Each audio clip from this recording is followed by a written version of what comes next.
So I'm here with Kim Dotcom, the former CEO of Megaupload, and do you still consider yourself the CEO of Megaupload? Doesn't really exist anymore, does it? Not really. And we're at the Dotcom Mansion here in Auckland. And Scoop's been covering your story for the last, I don't know, nearly 18 months now, I suspect. And we're fascinated to be able to talk to you today. So could you tell us your name and your age to start with, and what you did with Megaupload when Megaupload was running? So I'm Kim Dotcom, 38 years old, and I was the CEO and founder of Megaupload, which was a cloud storage site, file hosting website.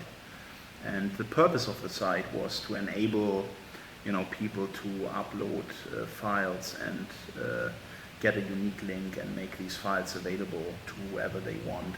And the invention came about because I was trying to send large files via email, and the mail servers refused to submit those files, so I thought about a solution how to circumvent that limitation, and that's how I created Megaupload. And so it was originally a file sharing service for people getting large files across, because email didn't manage that.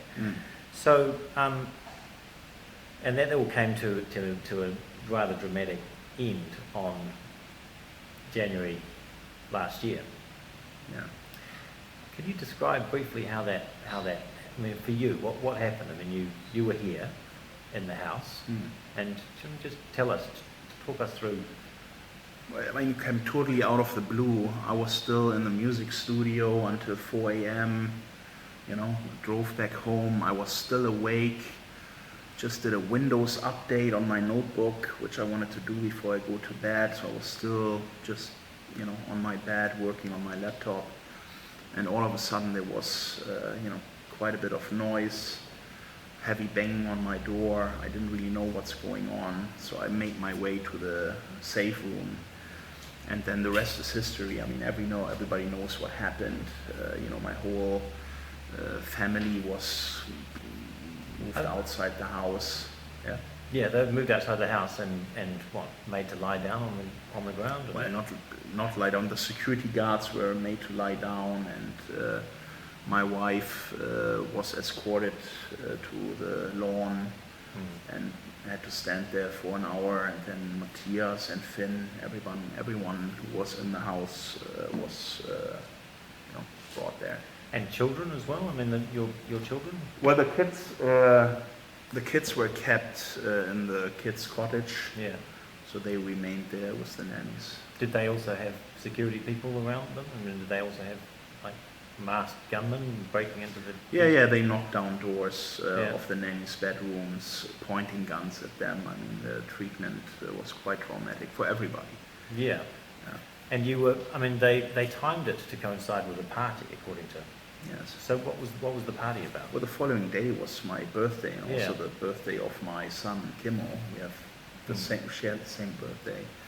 So they timed it around my birthday because, Finn, my friend from Germany, and Sven was also supposed to be a co-indicted person of the Megaupload management team, and others.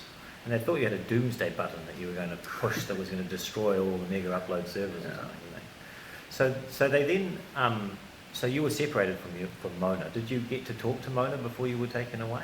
No, they didn't allow that. So what, they put you in a helicopter or in a truck? No, in a van. In a van. And then they drove me to the police station. By yourself? Yeah, I was in a van with 2 cops. Yeah. And you were driven to Auckland Central Police Station? And to North Shore Police Station. North Shore. And placed in a cell and just by yourself? Did they tell you what was going on? Yeah, they put me in a cell by myself. They took photos of me and, processed me. Did you see Bram and Matthias and Finn during that time? No. And they told you what you'd been arrested for? Yeah, they gave me a piece of paper with some information. I didn't even understand what racketeering was at the time. So they explained to me that it is some kind of mafia charge. Right. So I was like, are you sure you're at the right place? And it didn't make any sense. And everyone was just totally surprised because no one expected any of this, including our lawyers. No one has ever thought that there would be any kind of criminal charge possible against us. And then they seized all your property, like they seized your computers and took all those. And at the same time, they also raided your mother, I believe, as well. Yeah. In Germany. In Germany, yeah. Sort of at exactly the same time? Yeah, everything happened at exactly the same time. So they arrived in Germany, I think it must have been something like 6 p.m. They blocked off the road to my mother's house, so all the neighbors could see 2 police cars with lights on blocking off the road. And then police officers arrived at my mom's house and asked her for the car and for information and things like that, and basically seized assets from my mom's property. Right. So what would you say the main impact of all of this has been on your family and the people close to you, your mother and your children? And it was just a total destruction of everything. Like our life was completely destroyed. The drama of the event itself, the fact that they froze all the assets and they left my wife without a penny. They didn't even have money to put fuel in a car or buy food. It's like the whole inhumanity of this is sorry? Cruel. Cruel. Yeah. It's really cruel. So what did she do? Well, some neighbors came and brought food, and someone borrowed her a car and paid for the fuel, and if we didn't have that, there was not a single penny available to my wife to take care of the kids and the basic needs of life. Right.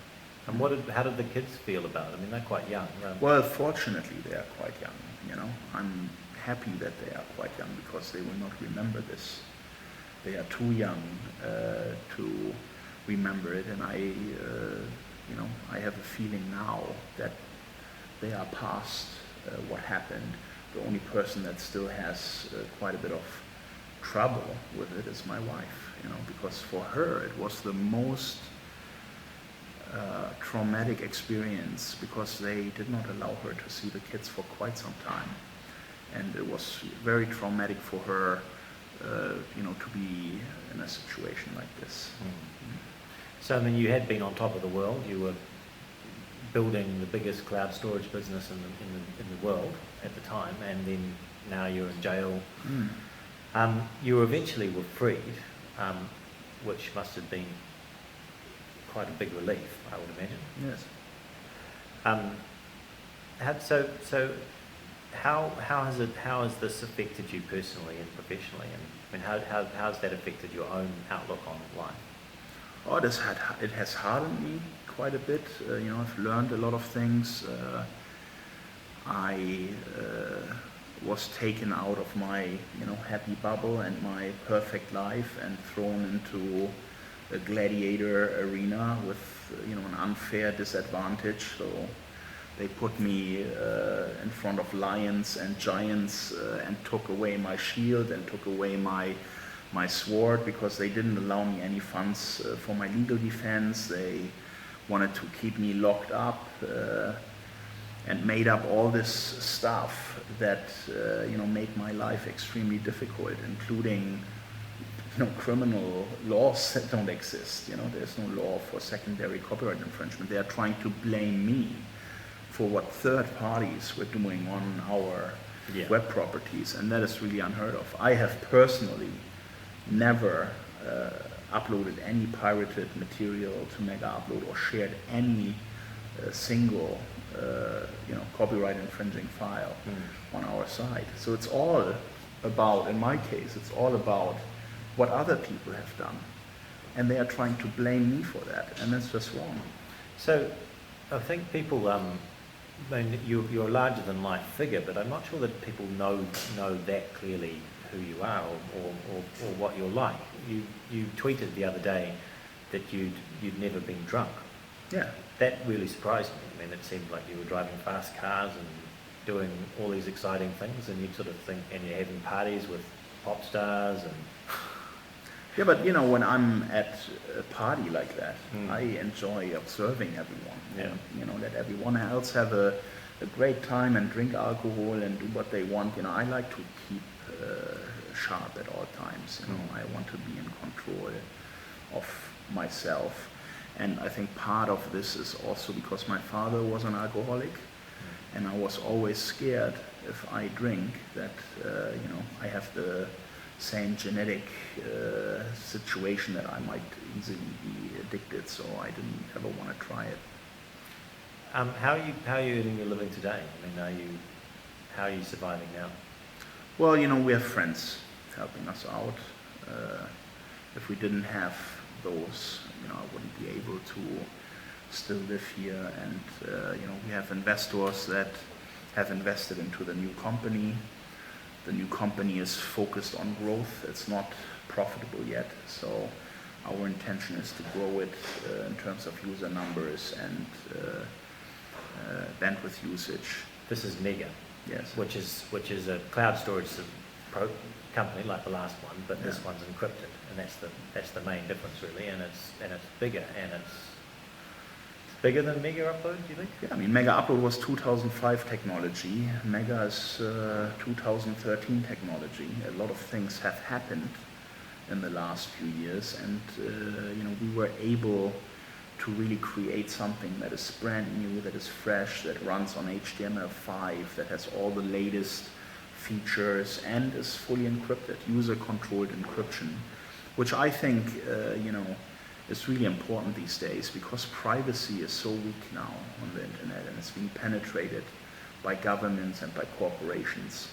And you know, when I learned about the illegal spying on my family, I said I want to do something about that. You know, I want to allow people, give them an option where they can be safe with their data, you know, including email, including instant messaging, voice calls.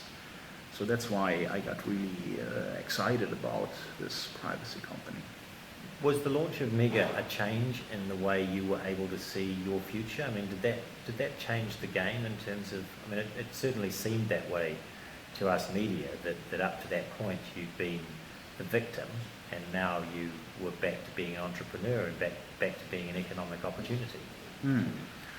Well, you know, I think we have the right to innovate, we have the right to be involved in a business, and especially when you are put in a situation where your life is on hold and they do everything they can to delay things and to drag it out and to keep you without funds and to dehydrate you.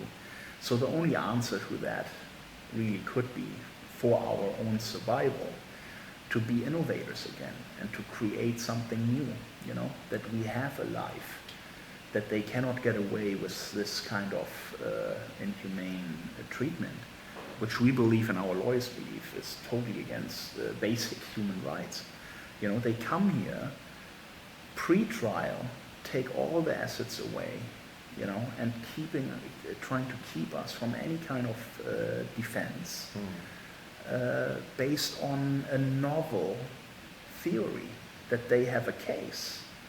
I mean, if it's a case of first impression, you don't go all in and destroy an entire company with 220 employees, you know, company that's worth billions of dollars that was going to go public on the stock exchange. They knew all that. It's a novel case. You don't do this kind of nuclear destruction.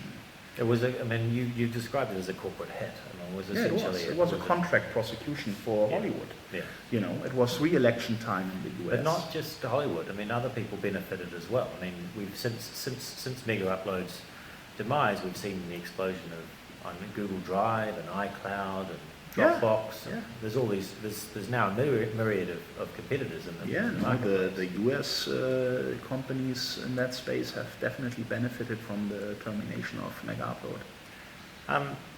But I don't think that they play any role in this, you know, it's just a side effect of what happened. The primary driver was Hollywood. Yeah. And Chris Dodd in particular, former senator of the United States for 30 years. And he got the White House to move on us. This is a White House hit. Yeah. So if you found yourself in the room with say, the head of Sony Music and Warner's and EMI and maybe Universal Studios, what would you say to them now? Well, first I would shake the hand of the Sony guy and say, look, you know, they did the same thing to you with your Betamax tape. You won in court and you made this much money potentially with piracy, and here you are owning your own Hollywood studio, and now you go after me, you know, when I'm in the same situation that you were in many years ago. So I would say hi to him first, and then everyone else I would just say, look, I mean, you are going too far. This is totally unreasonable, and what you have done here is wrong, and here's why. I would explain it to them. I mean, they probably already know by now. And it's actually their business model that is responsible for piracy. It's not sites like Megaupload that are responsible for it. It's a business model that encourages piracy because they make a product available, a movie, in the US first, and then they wait several months releasing it into other markets to keep their licensing business model alive. Which they need to raise money for new movies, you know, because when they make a new movie, they have already sold the rights to all these different license holders around the world, and that's how they minimize their risk in creating new movies, right? So the internet is about now. You can't tell people, wait 3 months or wait 6 months. If it's already out in the US and you do not release it in other jurisdictions or, you know, geographic locations, you encourage piracy. You create the problem. It's not us. So the legal cases are dragging on here in New Zealand and also in the States. And there's no obvious end point in sight to this yet. I mean, as I said before, you're sort of moving from one judgment to the next, and sometimes the judgment's in your favour and sometimes it's not. I mean, I think you're growing increasingly confident about where the legal process is headed. But do you find that ongoing stress about, I mean, endless legal battles and difficult to deal with? Well, it's unfortunate, you know, because I'm wasting a lot of time on things that are just unfair and wrong, and, you know, where there's more strategy involved in delaying things. I think over in the US, they're quite happy with the situation, you know, that things are dragging out over here. Because what they really wanted, they have already achieved. They wanted to destroy Megaupload completely. That was the mission. Everything else now is a sideshow. So there's some people who would say that, who would respond to your situation, and they'd say that you got yourself into this in the first place, that you enjoyed a lifestyle and it made it possible. You're like that you basically did stuff, and that now you're facing. Let me interrupt you right there. The Google founders have luxury yachts, big villas, and live a great lifestyle, and are billionaires. Yeah. They own YouTube. Yeah. You know, and before that they had Google Video, and they had exactly the same issues. Yeah. There is no difference between what Megaupload, Megavideo did and what they did. Okay. So I don't understand it. I mean, how am I so different from all these other internet entrepreneurs that have to deal with the same issues that are protected by the DMCA? And just because they are based in the US and they already have, Google, for example, already has $50 billion cash in the bank, they are not getting attacked. They are picking me because, you know, I'm the easiest target, I'm the soft target, you know, they can sell me as a villain, but my business model and my websites were no different to what YouTube did. And YouTube has just recently won their civil case against Viacom. The Viacom in a civil court has basically made the exact same allegations that the US government put in their indictment in a criminal case against us, and in a civil court, YouTube has won. You know, they are protected by the DMCA, And we always thought we were protected by the same law, and here we are, you know, without funds, with a dragging legal case, with two governments that just want to see us dead. They don't even care about the facts. They don't care about, you know, how wrong this whole case is and how people feel about it. I mean, the whole society is behind us. People read these stories, and when you read the comments to them, 90% of them are, you know, what the hell are you guys doing? This is wrong. This case is bad. You know, why are you doing this? But you've also got support from businesses as well, I understand. I mean, you're not. It's not just ordinary people that are supporting you these days. All the companies that worked with Megaupload are back with us. Cogent is our bandwidth provider again. PayPal is doing our payment processing again. You know, we now signed an agreement with Telecom New Zealand. They are hosting us here. Everyone wants to do business with us, and everyone who we talk to says this whole case is insane. And these people are really big US corporations. Some of them. Listed companies. Yeah. These are not small businesses. Cogent hosts about 20% of the world's bandwidth. So, you know, these are big players. So one of the other things is your impact here on New Zealand. You've I mean, this story about you has been the main thorn in the side, I think, of the Prime Minister for the past 18 months. It's been, and I mean, it sort of keeps getting worse. It's the story that keeps giving. How do you feel?